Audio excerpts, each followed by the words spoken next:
Hi guys, and welcome back to Copperhill Junction. Today we're not in the loft, we're revisiting the TTA Tank Wagons.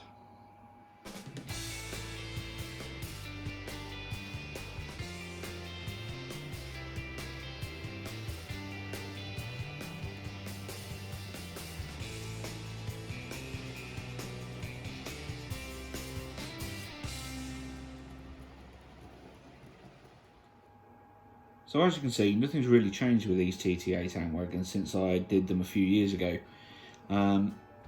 They've been running quite nicely around the layout. You may have seen them in plenty of my other videos.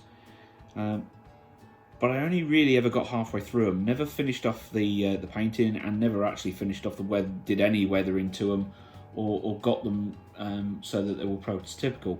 Today I want to see if we can make them look a little bit better, look like they've been used and they're not brand new tank wagons on the rail. So without any further ado, let's get into it and add in some more details. Okay, so the first step is to strip the wagon down. I want to add a bit of detail in to the buffer beam here. In particular, just in between the buffer and the housing, it would be like silvery grey. So I want to add that in there. That adds a little bit more detail to the front, but it makes a massive difference just by adding that little bit of detail to it. So what we're going to do is we're just going to remove the ladder, and that pops out nice and easily, and the walkway from the top. Get that in focus so you can see what I'm doing. Just prise. Obviously these have been in here quite a while now. Turn that one round. Now there we go. It pulls out. And then what you want to do is you've got two little tabs just underneath here, to each end. You just pry them out. So what I tend to use is what I've got here at the moment. Normally I've got a little Phillips screwdriver tab, but I haven't got that here with me at the moment. So all we'll do is push that back. I don't know if you can quite see what I'm doing here. It's a bit awkward to get the angle, but there we go. Push them forward, and then all you do, give it a wiggle, and then it pops off. The other end, nice and easily, just push back and it comes out. And then you've got your two things with your weight inside as well. But what we're looking at now is this, to be able to add that detail to. Now, nice and simply, all I'm adding it with is a Sharpie, and it's a silver Sharpie. It's one that I purchased to actually do the window frames for on my Mark III HST Lima coaches, redoing the window frames because they had obviously, because they were Lima, they were an older coach. It was a perfect one, but I found that this is quite nice. It is a bit awkward to get to the backside, but bear with it and you will get there. But all you do is you take the Sharpie itself, and what you're aiming to do is get the little area just about here, and be very careful not to get the silver paint where you don't want it. But what we do, go around all of those buffers, and once they're done, we'll come back to you. And there we have it. There's the silver added. If I bring it a little bit closer to you, there you go. You can see the silver's all added to that. It just changes it up a little bit. And if I bring in a truck that hasn't been done, there you go. You can see it just adds a little bit more to that front buffer beam itself, just to just add a bit more detail, really. Okay, so the next step really for this is going to be weathering. I want to add grime to it and make it look like it's in use, not rusted, that it's going to be sat aside and not doing anything because it's not too bad. But I want to add streaking to the top as well to make it look like it's weathered in and faded and been in use for quite a while. So that's the next step. So okay, so we've got the plain wagon now. Now I have been having a bit of a play around with some acrylic paint. I've got a little starter kit, and it's got loads of different colours in. And where was it from? Oh, it was from B&M. So it wasn't expensive. £5.99. Let me just move the camera and I'll show you what we got. One of those, there we go. So it's got 18 different colours in there. They're great little kits just to get yourself a few little acrylics. They're really cheap. They're acrylic paint's acrylic paint. But what I've been doing is mixing a few different rust colours up and just having a little bit of a play. Now, like I say, I don't want them all over rusty. But the first one I have done faded. Cool. Well, here we go. I'll pull it in and then you can see. You know, so we've got some rust patches on there to start with. The ends, you know, they wouldn't see a massive amount, so I've put quite a heavier rust on there. Turn it around for you. Again, I've still got to do a bit more work on it, and a varying amount of rust throughout the truck itself. So all different colours used. So I've used some main colours to start with. And just been really mixing them up. So what have I used? Let me grab that and that. So I've used yellow ochre, the mid-yellow, burnt umber, and I've also used, where is it? Oh yes, the orange. It's just called orange on there.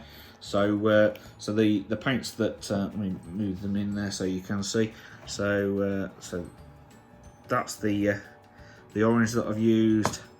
Then we have the yellow ochre, and I'll pull these back there, this camera back, so you can see all them in the shot as well.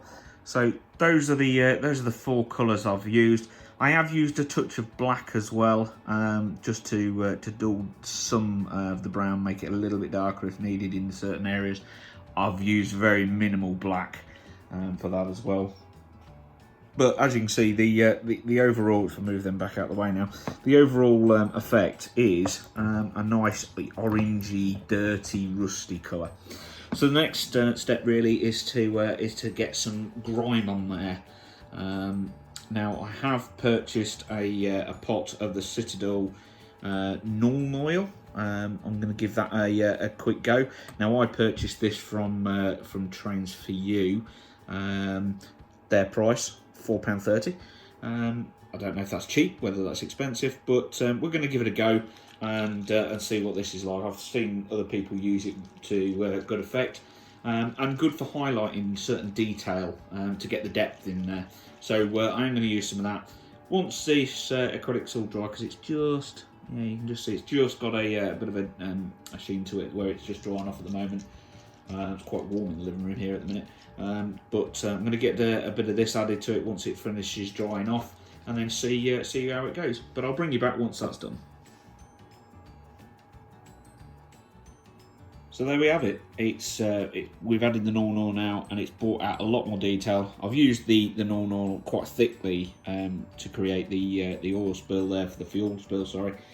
And yeah, it's added a lot more grime to the truck. That what I wanted really is pulled out the rivet detail in here. I don't know if you can quite see that. I'll bring that in a bit closer there for you. It's pulled out all that rivet detail there, and working around the truck as well, putting the number up there so that worker's obviously done that to shed, so that he knows which wagon he's pulling. And same both sides. I've added the Norn oil to the ladders as well, the walkway and the ladders, just to dull them down, anything that was a bit of overspray, and it's brought out a lot more the detail. And if I obviously bring in the truck, one of the trucks that hasn't had anything done to it yet, the wagon itself looks a lot better weathered up there. Now I have done a few different ones of these as well, varying in the amount that I've put on there. But I've got something like this one here, which is quite a lot less rust on there. A lot of weathering added to it as well to show different streaking. But I've actually got if I bring in a few now to the shot, you'll see that they are. I've tried to do it so that all the weathering, not two trucks are the same. I don't want two tanks the same If I bring all of them over actually, because then you can see what we've managed to achieve with all of them. And you know, there is an array there now of weathering, and you know, no two trucks are the same. The actual rust effect was done using a bit of sponge and just the dabbing effect, and I think that really does, you know, look quite good now. If you come down to level, they do look quite good. So so that's it for today. I'm not going to show you any more at the moment with this one, but what we will have is a last video in the future, just showing them on the layout as well. You may see them in the meantime, but I'll show them on the layout, fully coated in a matte varnish to seal everything as well, and maybe just something else to pronounce them fuel spills a little bit more. Might add a bit of you know, varnish just to shine them up a bit more. But once I've done that, I'll bring it along to show you. So that's it for this video, guys. Thanks for watching, and I hope you enjoyed. And if you did enjoy the video, please feel free to like and subscribe to my channel. Getting quite a few different people subscribed now, and I know it's been a little while since my last video, but fingers crossed now I've done this little bit of weathering project to these tanks, it'll get me back in the groove to do a bit more modelling. But like I say, if you like what you see, please feel free to check out any of my other videos, and it only leaves me to say thanks again, take care, and we'll see you again soon. Bye bye now.